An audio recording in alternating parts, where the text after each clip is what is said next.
Hi అండి, ఎలా ఉన్నారు? బాగున్నారా? Welcome back to my channel Vaishi's kitchen art and craft. ముందుగా నా ఛానల్ని ఫస్ట్ టైం చూసినట్టయితే ప్లీజ్ లైక్, షేర్, సబ్స్క్రైబ్. ఈరోజు మన ఛానల్లో ఎంతో బలమైన అలాగే ఎంతో టేస్టీగా ఉండే కొబ్బరి లడ్డుని ఎలా రెడీ చేసుకోవాలో చూసేద్దాం. ముందుగా ఒక బౌల్ పెట్టుకొని అందులో 1 కప్పు దాకా బెల్లంని యాడ్ చేసుకొని 1/2 కప్పు దాకా వాటర్ని యాడ్ చేసుకొని మొత్తం కూడా పాకం వచ్చేంత వరకు కూడా మగ్గించుకోవాలి. పాకం అనేది తీగ పాకం వస్తే సరిపోతుంది. ఇలా పూర్తిగా బెల్లం అంతా కరిగిన తర్వాత దీన్ని పక్కకు పెట్టుకోవాలి.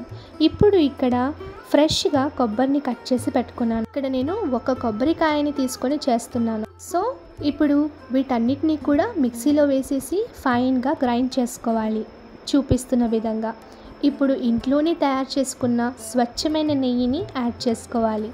పాన్ పెట్టి అందులో 2 to 3 టేబుల్ స్పూన్స్ వరకు నెయ్యిని యాడ్ చేసుకోవాలి. నెయ్యి హీట్ అయిన తర్వాత అందులో బాదాం, కిస్మిస్ యాడ్ చేసుకొని ఫ్రై చేసుకోవాలి.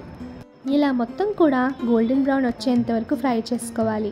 ఇందులో ఇప్పుడు గ్రైండ్ చేసుకొని పెట్టుకున్న కొబ్బరిని కూడా యాడ్ చేసుకొని ఫ్రై చేసుకోవాలి. కొబ్బరి అంతా కూడా బాగా ఫ్రై అయిపోవాలి. ఇప్పుడు ఇందులో మరిగించి పెట్టుకున్న బెల్లం పాకాన్ని మొత్తం కూడా యాడ్ చేసుకోవాలి. కొబ్బరి, బెల్లం 2 బాగా కలిసేటట్టు కలిపేసుకోవాలి. ఇది మొత్తం కూడా దగ్గర పడేంత వరకు ఫ్రై చేసుకోవాలి.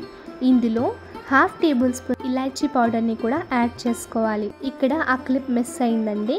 ఇప్పుడు కొబ్బరి ఇంకా బెల్లం అంతా కూడా దగ్గర పడిన తర్వాత స్టవ్ ఆఫ్ చేసుకొని ఇది కాస్త గోరెచ్చగా ఉన్నప్పుడు లడ్డూలని చుట్టుకోవాలి. కొబ్బరి అనేది ఆరోగ్యానికి చాలా మంచిది. అందులో కొబ్బరి ఇంకా బెల్లం కలిస్తే ఇంకా చాలా బలం. రోజు 1 లడ్డు తింటే ఆరోగ్యానికి ఎంతో మంచిది.